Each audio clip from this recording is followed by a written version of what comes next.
Positive Impact, a podcast from Terre des Hommes Lausanne with the support of the Geneva Center of Humanitarian Studies.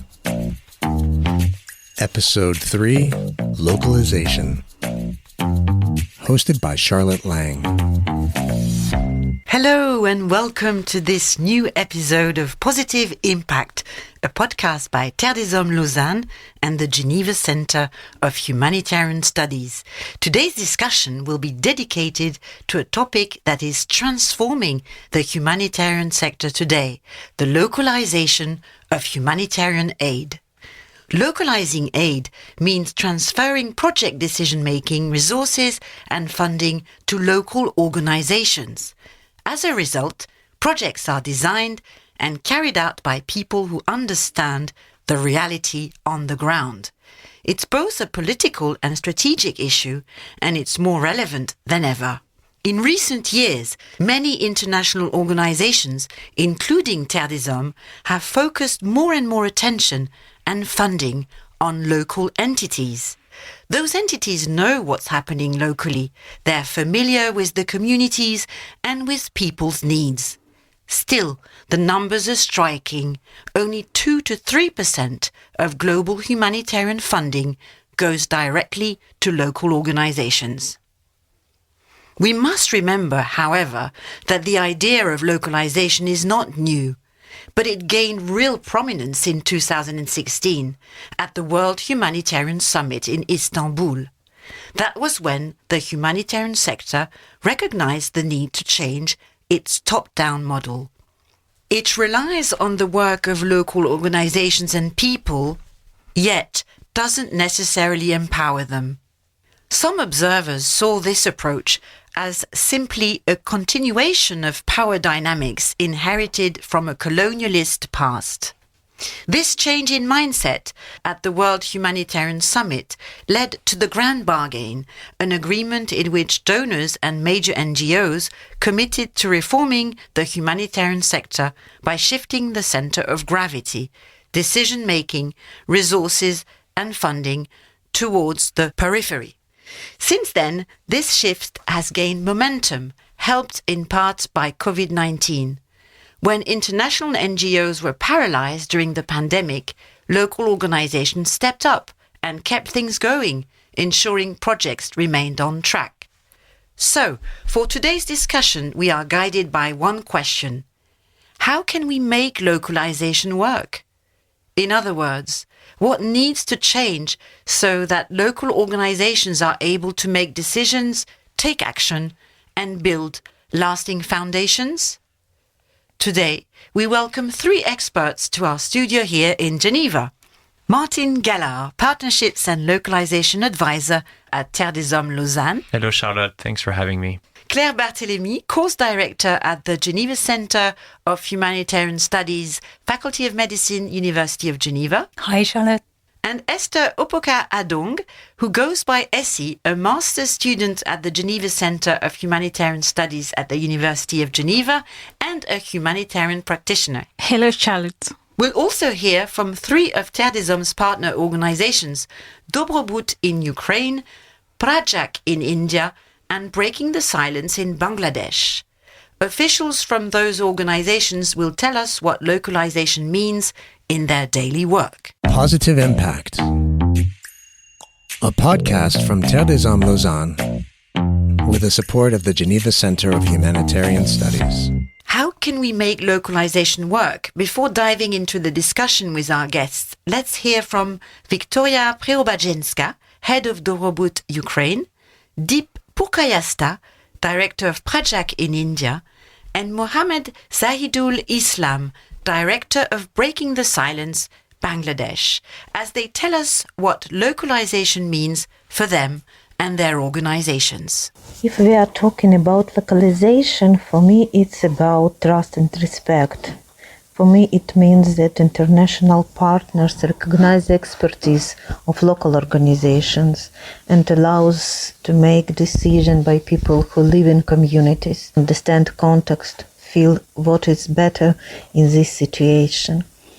Of course, it helps to respond quicker deeper understand needs, see long-term perspective, and to build trust and connection with local people, and to help children as much as it possible. I think it's very important for organizations like us, simply because if we really want to make effective change, and especially for organizations like us who work on child protection, around gender, we are actually working with very deep set values in the community. Localization is a question of justice, not a method actually. It is about equity, dignity, and also sustainability. Reality or fantasy? Martin, can you give me one sentence that sums up localization in the humanitarian aid sector? As Mohammad just said, it's about justice, it's about sustainability and equity. Terre des Hommes defines it as recognizing and strengthening the leadership of local actors in humanitarian and development action to protect and fulfill the rights of crisis-affected people and strengthen their civil society. But essentially, what it means is that future crises can be handled by the local civil society and the people that are directly affected by it. So it's really to step away from a top-down version of humanitarian and development. Essie? Sure. Just to add on what Martin just said about localization.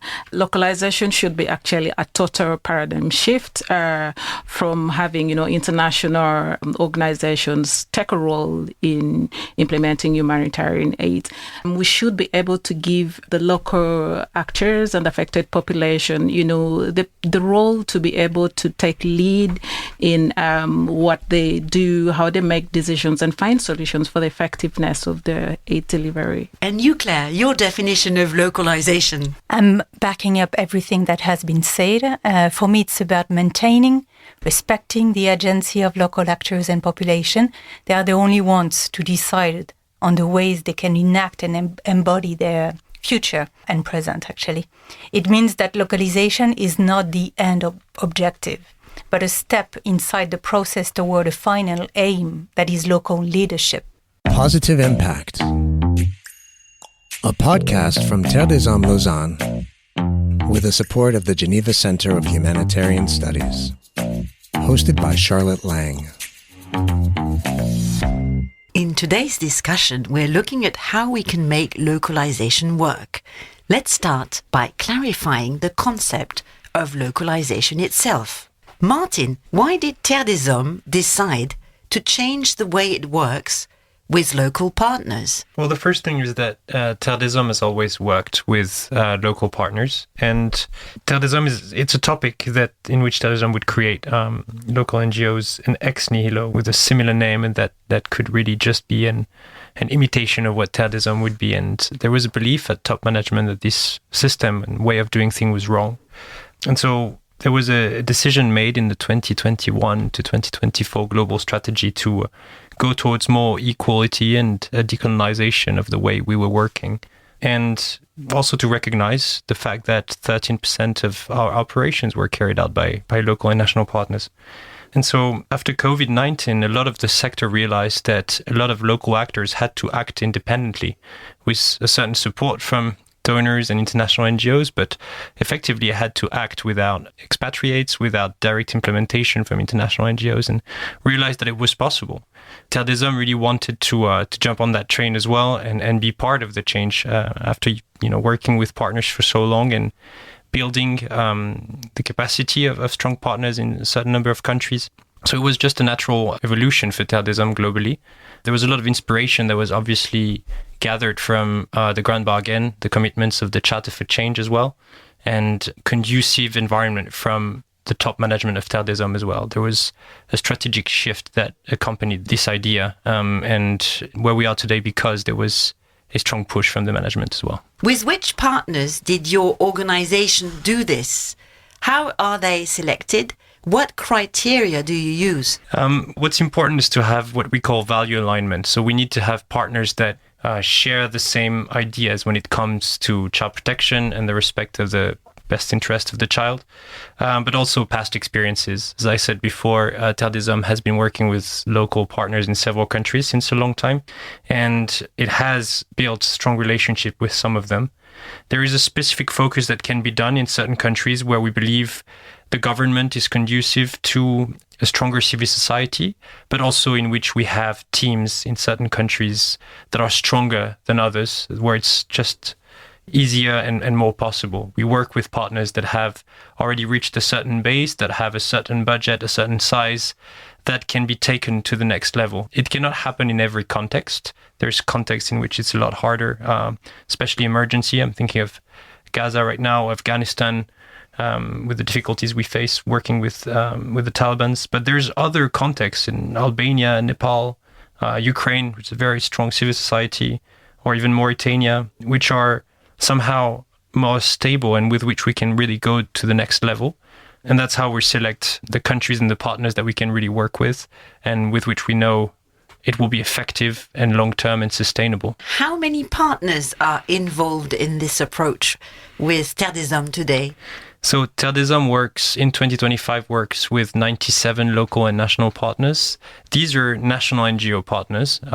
We don't involve in this number the governmental institution that we partner with, but it's across 24 different countries, and we do have short-term and long-term partnerships.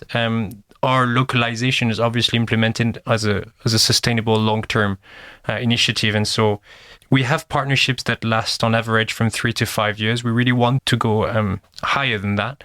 This is how you build a structured long-term efforts that will take the partners to be able to become sustainable, to be able to fundraise on their own, to be able to respond to crisis and be ready to work in difficult environments. And so, yeah, it's definitely a long-term process, but it's really based on values and sustainability and trust. It was mentioned by Viktoriia before. I think trust is the most important thing here. Yeah. And lastly, the regions. You said many NGOs, but which regions do you cover briefly? So Terre des Hommes works in 3 regions. There is Africa, Middle East and North Africa, Asia and Europe to a certain extent. The countries in which we really focus for localization are Albania, Nepal, Ukraine, Bangladesh, Lebanon, Mauritania, and India.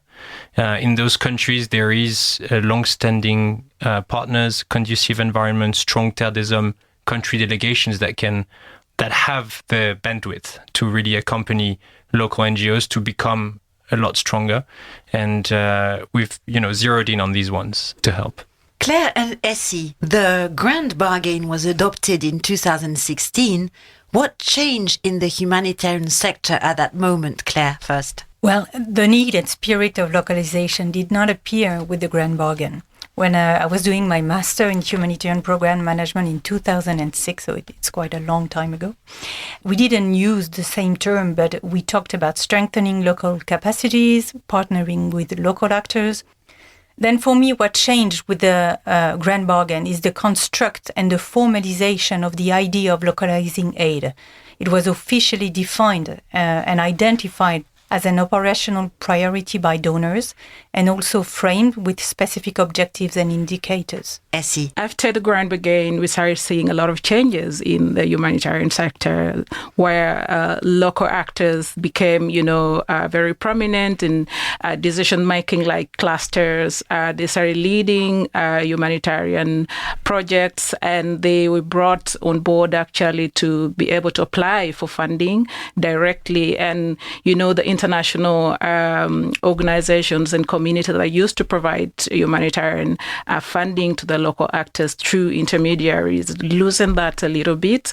And we also started seeing leadership coming from the local communities, and this became very important in the humanitarian work. How did COVID affect the localization process, Essie, again? Yeah, so COVID actually, it made localization become more prominent by default rather than design.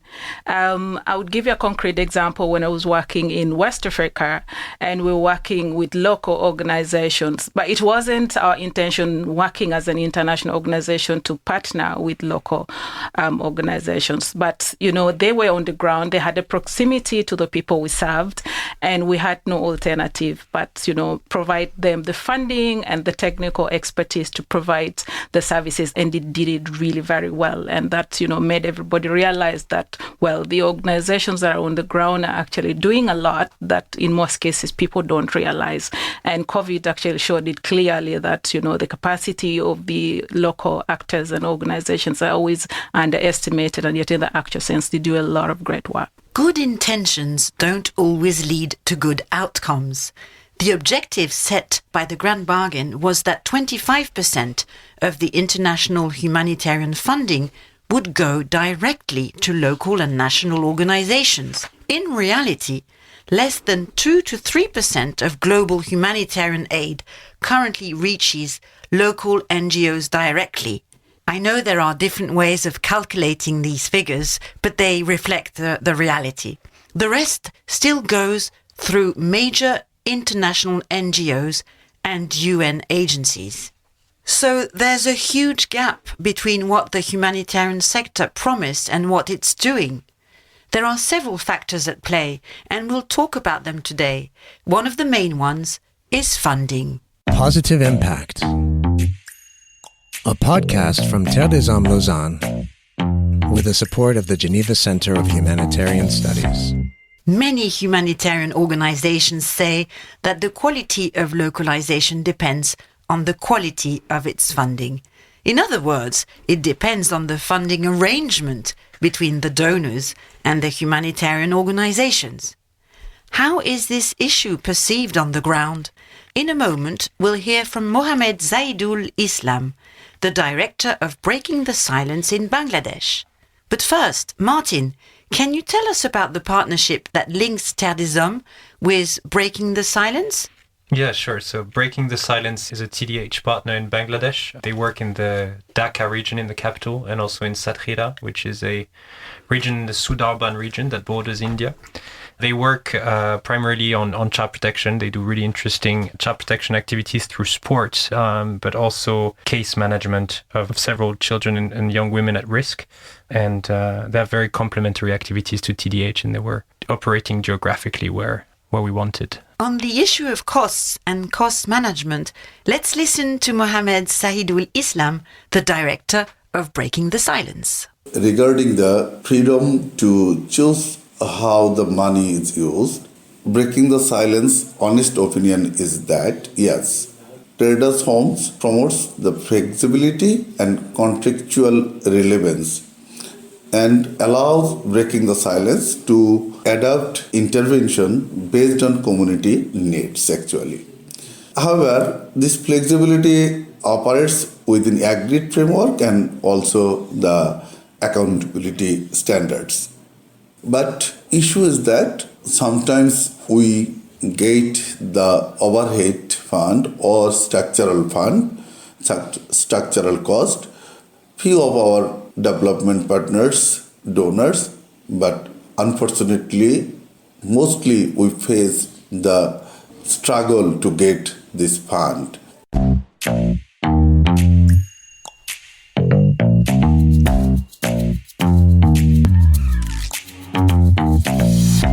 In humanitarian work, there are two kinds of costs. There are direct costs, the visible expenses, the ones everyone imagines, like buying medicine, distributing food, training aid workers, and so on. And then there are indirect costs, or overheads, which allow the organization to function internally. These are expenses that aren't project-specific, but that make everything possible, such as salaries, rent, and so on. When it comes to localization, a major funding problem has to do with who will cover the indirect costs of local organizations. Martin, can you explain why these costs are such a big issue in localization and why, in practice, many local organizations can only use the funding they receive to pay direct costs? Absolutely. One of the main issues that local and national NGOs face is that they are perceived as implementers only. They only receive direct costs that will allow them to work on the issues that they faced on the ground. There's no long-term thinking. It's really short-term vision to provide these kind of costs. When they don't receive indirect costs, they're not allowed to structure themselves. International NGOs have become international NGOs because they've structured themselves with finance, with compliance, with policies, a lot of standards that are expected by institutional donors and foundations, and national or local NGOs don't receive these costs due to the structure of the aid system right now.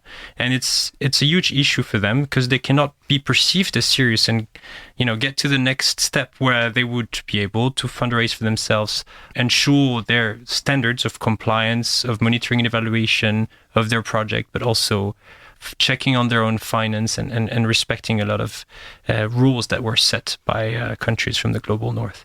So it's very important that they have access to these indirect costs. Essie, why don't state donors require international NGOs to cover overheads in their funding agreements with local organizations? So it's actually due to political pressure that they do not want the local organizations actually to spend money on the overhead cost, and yet actually these costs are very essential for effective management or effective delivery of the humanitarian aids. Actually, the states don't trust the local organizations because they do not have the systems that the international organizations like the audit systems in place. So they do not look at the local actors like, capable of managing the overhead cost effectively the same way the international organizations do that.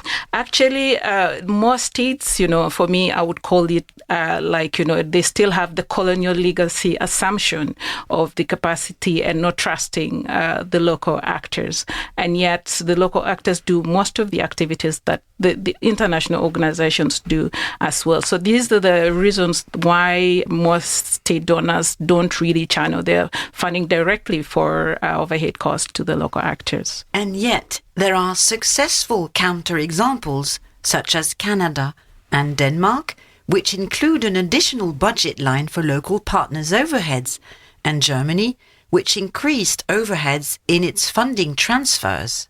Martin, can you tell us more about these promising approaches, and where does Switzerland stand on this issue? Yeah, they're very important evolutions in the sector. I think Canada and Denmark were brave enough to implement new ways of working and directly funding local and national NGO actors, and it's very important that this is heard and as much as possible imitated in the sector. It also can exist through pooled funding, which are ways of funding local and national actors that were implemented by these countries. But there is still too little coordination between different donors globally. It lacks a common rules and common standards. Each country is doing its own. And Switzerland was not the least active on this issue. There was a lot of efforts done over the past 20 years. Switzerland was part of the Grand Bargain Review Committee. They're also involved in what we call due diligence, with the analysis of national NGO partners, community of practice. So they're not the least active, but there is a lot more leadership that is expected, I think, in my opinion, from Switzerland, and a lot more efforts that must be put into respecting the Grand Bargain commitment. Essie, is it the fiduciary risk, in other words, the risk of corruption or poor financial management, that prevents state donors from including such costs in their grants? Well, I would say the fiduciary risk is actually used as an excuse not to provide overhead costs to local actors, because it's always given as a reason, saying, local actors do not have the capacity to implement and to spend the money effectively the way they want. They mentioned issues to do with corruption and, financial mismanagement, which does not necessarily only occur to local organizations. Even international organizations actually incur a lot of, their practices of corruption more than local organizations. A lot of studies have been done actually to show whether this is really the truth or it's a reality on the ground, but it's not proven to be right. I would give you an example where, ODI, Overseas Development Initiative, did a study in 2016 in, and actually they wrote a paper on localization that's it's in time to let go, to show openly, to the world that humanitarian local actors are actually very efficient, and they do a lot of work when they're empowered, when they're provided with the resources and given the capacity, and provided with autonomy and the systems that I need to make sure that corruption is done. Another example would be from a writer from Marc Dubois and his co-authors that, they did a paper on West Africa during the Ebola response in 2015 that they clearly mentioned that once the humanitarian local actors are brought on board early enough in a crisis, they always have the capacity to provide, humanitarian aid more effectively. And the international donors or international community fail to do this, and then this leads to actually a weak response in crisis management. Therefore, fiduciary risk, it's rather unexcused than, the reality. Paradoxical, I would say, denying this funding to local actors and the absence of it would actually deny them the chance to have the system strengthened so that judiciary risk are averted. Martin, what should the role of an international NGO like Terre des Hommes be? Should you position yourselves as a financial partner? In localization, are you essentially acting as banks? Without money, there's no partnership. Is that the reality? Not really. I think there is an aspect of our work that relates to finance. We are a financial partner to a certain extent, but our role, I think, as an international NGO is increasingly becoming an intermediary or enabler is a better word that I like to use. But what we decided to do at Terre des Hommes is to become a bit stronger in the way we accompany our partners, whether it's through the technical expertise. We have a deep and global knowledge on child protection, for example, but also maternal health care, but also on what we call organizational development, which is all the structural aspects of running an NGO, and that we can reinforce our partners. So working with them on their financial standards, their logistics, procurement standards, their policy making. A lot of this is very important for us, and it's one way to have a role as an international NGO now. It's a lot more advice, support, network that we're bringing to national NGO actors that may not have access to Genève International or major aid decision centers in the world like New York, London, etc. So we have a different role that's changing through localization as international NGOs, and it's very important that we embrace it now to accompany these local first responders that we work with. Claire, what can make localization work now that we've heard Essie and Martin when we talk about money? Well, I think it has been said already. There is the principle of trust first. There is the activity of training people for them to be able to manage that money. And then there is just the acceptance that power is not in our hands anymore, that we are just an intermediary. But from an ego point of view, it's not as easy to accept as humanitarian organizations. Positive Impact, a podcast from Terre des Hommes Lausanne, with the support of the Geneva Center of Humanitarian Studies. Hosted by Charlotte Lang. In a localization partnership, who decides?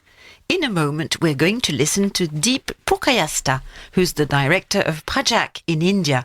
But first, Martin, can you explain what Praajak does and what Terre des Hommes' relationship with this organization is? Yeah, Praajak has been working alongside Terre des Hommes since 2023, so a relatively new partner. They are operating in the Kolkata area in West Bengal, and they do a lot of gender-related work and integration through sport. There is a sport called Kabaddi in India. That's a very interesting way of providing education and life skills activities to young women in the West Bengal area. So who makes the decisions in that partnership? Let's hear from Deep Purkayastha, the director of Praajak in India. Mostly the ideas come from us, and TDH tries to place it within its the verticals that they have, so within migration and etc.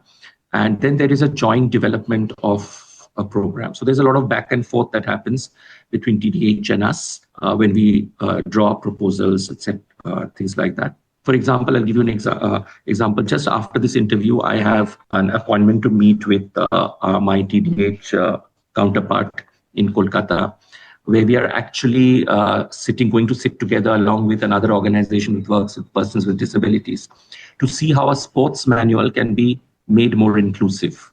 So our sports manual does not exclude children with disabilities.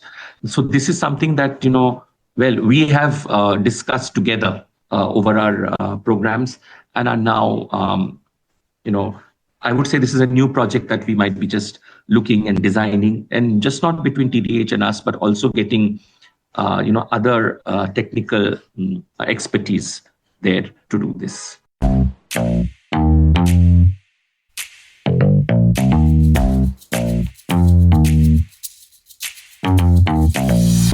So Martin, what are Terre des Hommes' localization principles now that we've just heard deep? So we structured our principles under three major words, which are sustainability, equality, and power shift. But on the ground, it translates into long-term partnerships. We try to work as long as possible with local and national NGOs to make sure that they have enough time and experience sharing to structure themselves. And that is really something we focus on when we select our partners to make sure that we can work together as long as possible and with the goals of sustainability. Terre des Hommes wants to reach 20% of its operational budget done by local and national NGOs by 2028. So it's a financial funding objective that we set for ourselves. And this is one of the principles that we set in a policy that is structuring our localization approach for the next 4 years. And that goes alongside a capacity development approach. So we've launched a website called Local Link Hub that hosts e-learning opportunities for our partners, but also grant opportunities for them to access other grants globally, and new methodologies. We try to work in the languages of our local and national partners as much as possible and have a constructive approach that is more co-designed. So as Deep said, there is always back and forth and reflection about our activities, but more importantly, co-designed projects. And so it is also done through a capacity development that goes both ways. So we try to kill the top-down aspect of this aid sector and have our partners in India train us as a Swiss international NGO, because there is value on both sides, and that's a way to be on the same level, which is very important for the sector on the long run. So we have this set of principles that we really defined in our policy, and it's about equality and sustainability. In the area of localization, do your decision-making principles also draw inspiration from feminist movements? I guess so, yeah. There is several layers of discriminations that can be experienced by the local NGOs, local and national NGOs that we work with. And effectively, I think the localization approach is very important. Representing and advocating for change for our local and national NGO partners is a privilege that we have as an international NGO that has access to major donors.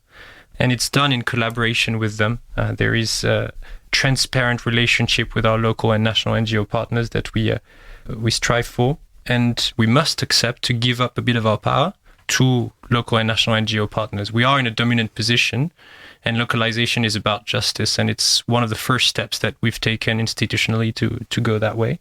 So there are similarities, perhaps, in that sense. Claire, do you observe this in a transversal way as well? Anything to add? I'm not sure that you can give power or transfer power.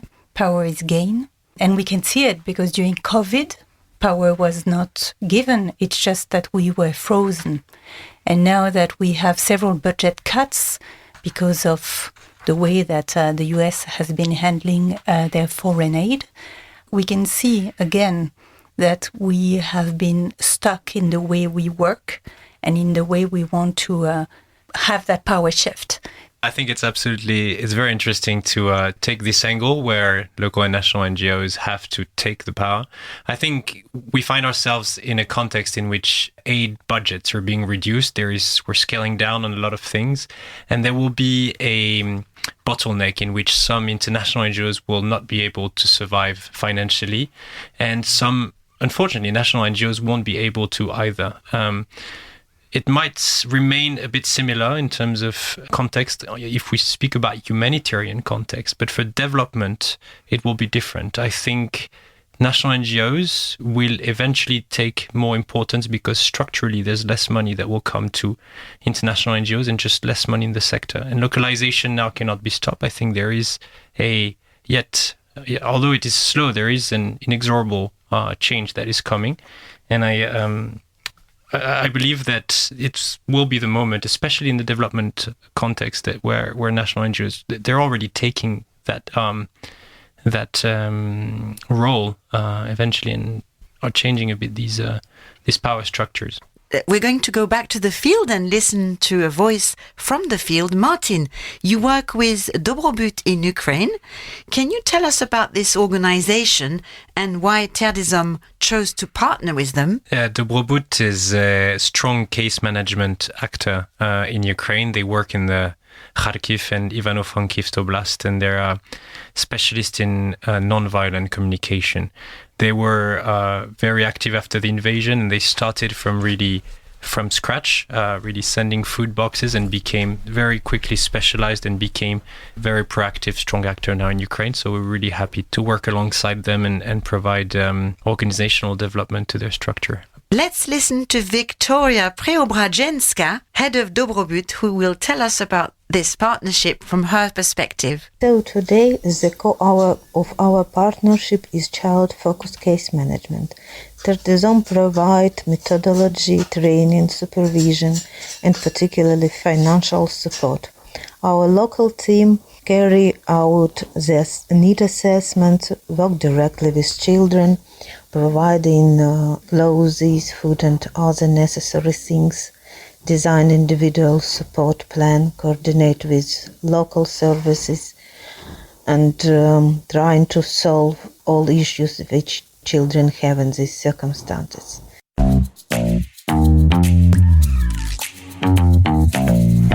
What are the main obstacles besides funding to removing this bottleneck? Claire. We touched upon them. First, I would say the development of competences. Managing thousands or even millions of Swiss francs demands the development of the proper skills to do it. For instance, knowing the basic rules and regulations of accounting records, financial planning, or internal controls, as well as the ethical ways to manage projects.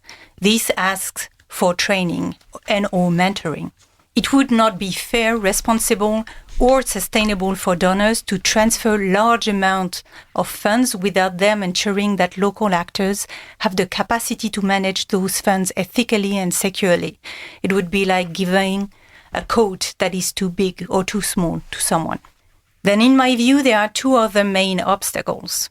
It's true, misuse of funds do exist, and power shift might be an illusion, or our illusion.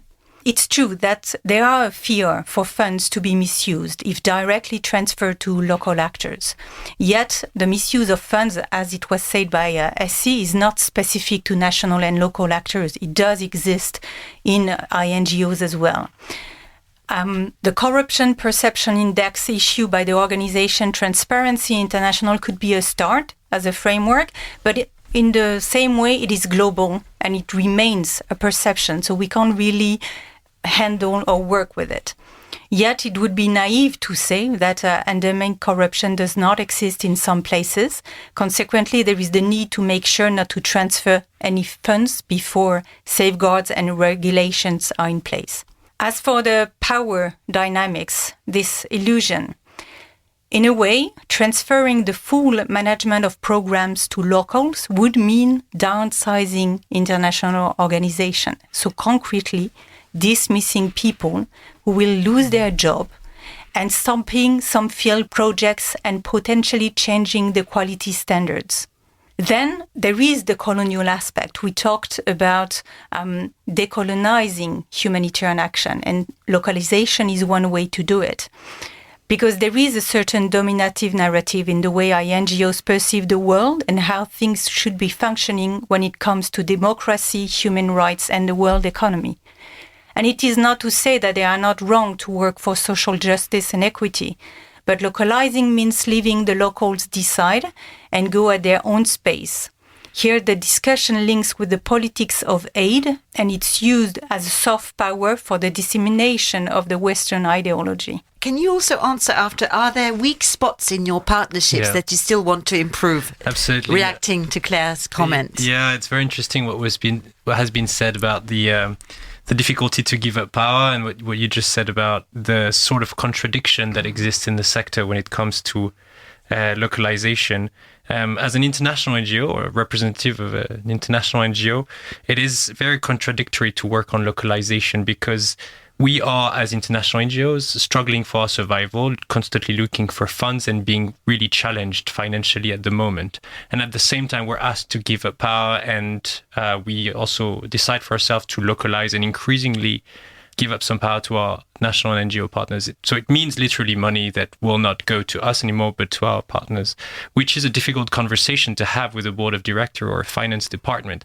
And so there is a lot of contradiction and difficulties internally to make these decisions. And this is in essence what localization is, because this can only be done if our donors accept that we give up that power. And it goes through the financial issues that you've mentioned. If we provide 100,000 or 1 million francs to a national NGOs, it's a lot of money, and there is no flexibility, no changes in the compliance standards that are expected by the institutional donors, by Switzerland, by France and the UK. So they're asking the same thing to a national NGO in a country that's at war, maybe, to then Terre des Hommes. So it's not something that's possible. That's very complex on the long term, and we have to accept these differences exist. So just to add on what Claire and Martin said, I totally agree with both of them. However, I think in localization, we can coexist. Having worked as, a local actor and an international actor, I think what we need actually is, the local actors have the power already and they have the capacity. What we need to do is empower them. Yeah, we could still coexist, but sometimes we get very comfortable as international actors and we don't want change. So I think it's time to change and have, the local actors really be given the playground and support them. The international actors can still be in the background and provide, the supportive role, and have the local actors drive, the humanitarian response, and we can still, coexist as local and international. I always say let's try really to localize humanitarian aid as possible and, international as necessary. Claire? But, I think that localization is not the end of international organizations, because if we look at the situation today of the world, in 5 years, what we might have to do as international organization is actually to operate inside Europe. We are talking about climate change, we are talking about migration, we are talking about possible conflicts. So localization abroad would be for sure necessary, because we might be quite occupied to intervene in our own states. Positive Impact. A podcast from Terre des Hommes Lausanne with the support of the Geneva Center of Humanitarian Studies. How can we make localization work? That's our theme today. So let's look at measuring progress in the localization process. After all, you can't fix what you don't measure. Martin, what monitoring and evaluation tools does Terre des Hommes use?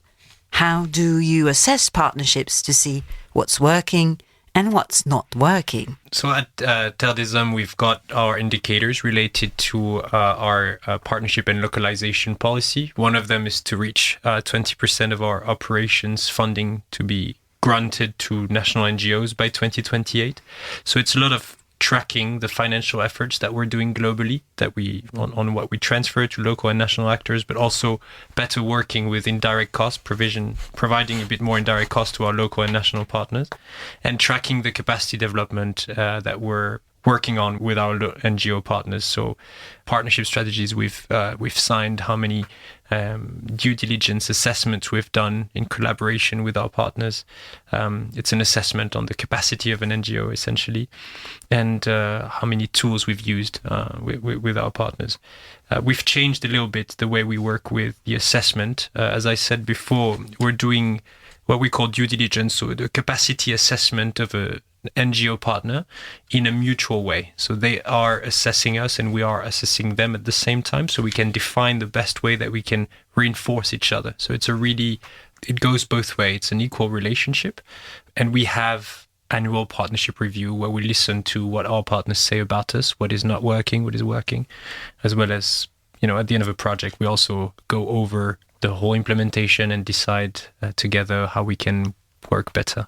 So many different tools that we've integrated recently. Claire and Essie, in a few words, quite briefly, any example, any other monitoring and evaluation methods that you want to highlight? I think I'd like to highlight the core humanitarian standards, especially its 2024 version, because there was a deliberate shift away from top-down, INGO-centered approach. The new version moved toward a more people-centered, locally inclusive approach, trying to prioritize affected communities and local organization agency and ownership. And maybe to add one point on training, it's interesting because in order to do everything that Martin has just said, in order to evaluate another partner, you need to have acquired a certain level of critical thinking, critical analysis. And it's very important in training to be able to transfer that skill to local organizations so they can truly assess their international partners in a critical analysis framework. Yeah, so just to add on what Martin and Claire said, actually, we have the localization performance measurement framework that is actually helping in measuring how localization is performing in terms of capacity, in terms of participation, leadership, and accountability as well. And I've equally participated in using the 360 degrees localization partnership reviews, where we both review our performance. The local actors are able to, openly give feedback on how they manage by international organizations and vice versa. So we're able to critique each other and learn and then draw lessons learned to improve how we perform. And Essie, as you were on the field and you were also participating in these frameworks, have you been able to give voice to your comments? Yes, absolutely. Actually, this has actually helped me to empower the local people and learned. I feel I've learned a lot actually working with local actors because we always have the mutual sharing skills. We learn a lot from them in terms of context, in terms of operationalizing our activities, and in turn give them institutional and expertise capacity building. And so it's a two-way learning from each other. Positive Impact, a podcast from Terre des Hommes Lausanne with the support of the Geneva Center of Humanitarian Studies, hosted by Charlotte Lang. Essie, Claire and Martin, in one sentence, what's the first concrete change we can make in 2026 to make localization work? Let's provide unrestricted or flexible co-funding directly to local and national actors. Let's empower them to lead humanitarian response and give them, autonomy and systems that help them, attain that goal that they need and the resilience they need to make localization work. Claire? And in order to do that, I wish we can go through our identity crisis and manage to step back and give everything to them. Martin? Trust the local civil society. I believe we're entering a world where there's less humanitarian and development money and there are more needs. We need to trust the local civil society of the countries we operate in to do this work and give up a little bit of our power.